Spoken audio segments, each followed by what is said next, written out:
Good morning. Welcome back to Open Med School. Today I am going to discuss with you Internal Medicine Competency 1.1. To discuss the epidemiology, pathogenesis, clinical evolution and course of common heart disease, rheumatic, ischemic, hypertrophic and inflammatory. So these are the common heart diseases. Congenital heart disease we are not discussing today, it will be discussed in another session. So first let us go into rheumatic heart disease. This is commonly a disease of the developing countries where there is overcrowding and hygiene is less. And as we know, this rheumatic heart disease occurs as an autoimmune process. Immune response developed against the Streptococcus pyogenes, that is the beta hemolytic streptococci, which commonly produces pharyngitis. And what happens? The streptococci has got various antigens. Some of the antigens have got a molecular mimicry with the cardiac antigens. 7 antibodies are formed against these proteins. This will attack the myocardium, the valves and pericardium, and will produce what is called a pancarditis. So what is happening? There is a streptococcal infection. Following the streptococcal infection, few days later, once it is inadequately treated or not treated, this will mount an immune response. That is the basic reason. So this is the picture showing the streptococcal pharyngitis, and certain strains are there. There are certain protein called M protein. Against the M proteins, the antibody response occurs.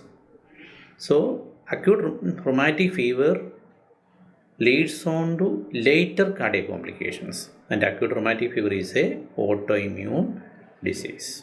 Hope this point is clear to you. And how will you diagnose? This is diagnosed by the Jones criteria, modified Jones criteria, which has got major criteria and minor criteria. The major are pancarditis, that is pericarditis, endocarditis and myocarditis. We will learn about this at a later time. Polyarthritis. It is said that the rheumatic fever licks the joint but bites the heart. The predominant manifestation may be joint pain.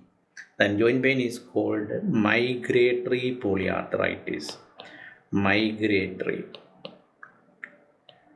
It affects the large joints. By the time one joint is improving, the next joint is affected. That is why it is called a migratory polyarthritis. It can produce neurological manifestation. It is called Sydenham's chorea. That is a rapid involuntary movements, dancing type of movements occurring. So this is a usually late manifestation. In the skin, you can get subcutaneous nodules and erythema marginatum.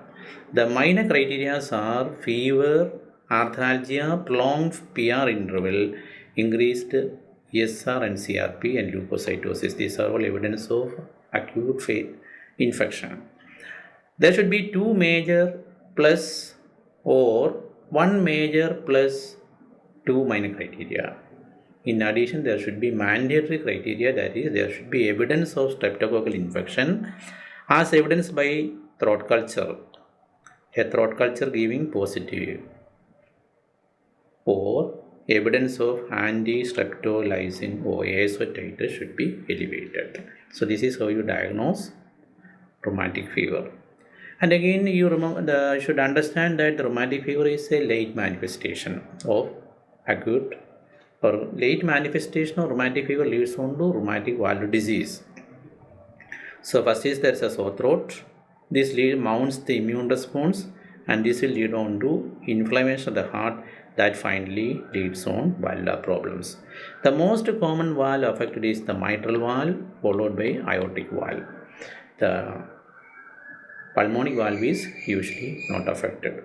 The valve involvement can be either narrowing of the valve, that is called stenosis, or the valve become incompetent, that is called incompetence. So it can be either mitral stenosis, mitral regurgitation, aortic stenosis, or aortic regurgitation. Hope this point is clear to you. Next group is ischemic heart disease. Ischemic heart disease is due to coronary artery involvement. So in the coronary artery there are deposits, they are called the plaques. So plaques are formed. This will produce partial narrowing initially. This will lead on to decreased blood supply to the heart. So initial phases you get what is called stable angina. That is, you get a cardiac pain, the anginal pain, which is a diffuse pain. Localized pain. The pain may radiate to the inner aspect of the left arm, inner aspect of the right arm, go to the throat or lower jaw, or to the epigastrium. Sometimes patients may keep their fist like this. This is called Levin's sign. And the pain usually lasts only 5 to 7 minutes. When it's prolonged, up to 20 minutes, it is called unstable angina. And more than 30 minutes, we can clinically call it as myocardial infarction. In myocardial infarction, what is happening? The blood vessel is completely blocked. So what will happen? The myocardium goes into necrosis. A patient can develop myocardial infarction without going through these stages. Directly they can develop a complete blockage, or they may pass through stages or skip one stage. We'll study about this later. And coronary artery disease is the leading cause of death. That is why it is important to remember the myocardial infarction and ischemic heart disease. This is the picture showing the pain, and by looking at the face you can identify that the patient is suffering from the pain. Next condition is the cardiomyopathy. There are different types of cardiomyopathy. We classically divide the cardiomyopathy into, one is the dilated cardiomyopathy, second is hypertrophic cardiomyopathy, restrictive cardiomyopathy. There is another condition, arrhythmogenic right ventricular cardiomyopathy. Many of them have got a familial or genetic background. Sometimes can occur without genetic also. So the genetic defects can be unidentified, or there are certain specific defects are there. So details we'll study later. So cardiomyopathies presenting most often as heart failure, and especially the dilated cardiomyopathy. Sometimes they may present with the arrhythmias. The clinical features you will study later. In hypertrophic cardiomyopathy, there is a hypertrophy of the ventricle. Hypertrophy can occur in systemic hypertension, athletes, etc. But here it is usually an asymmetric hypertrophy. So remember that cardiomyopathies are having a genetic predisposition. Then comes to the inflammatory heart disease. The inflammatory heart disease, the most important thing is the pericarditis and myocarditis.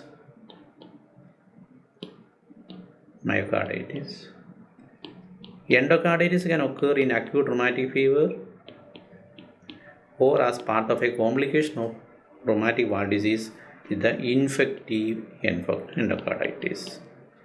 There is another group called hemorrhagic endocarditis. That is, it is a non-bacterial endocarditis seen in malignancy. And collagen disease can also lead on to, especially systemic lupus erythematosus, called Lippmann-Sack endocarditis. So there are different types of inflammatory heart disease. So the most important you should remember is the viral myocarditis and viral pericarditis. And pericarditis can occur due to tuberculosis. So sometimes this may lead on to effusions also. So here showing a collection of fluid, a echo-free space outside the myocardium. This is a pericardial effusion. They may come with the symptoms of chest pain, or because there is a fluid in the pericardium, it may interfere with the filling of the heart. That is called a cardiac tamponade. So these are the various presentations. When there is a myocarditis, the systolic function of the heart is interfered, and this can lead on to heart failure. The details of heart failure we study in next sessions. So today we have discussed about the common types of heart disease. The congenital heart disease will be discussed at a later time. This is an introduction to common cardiac problems. Thank you.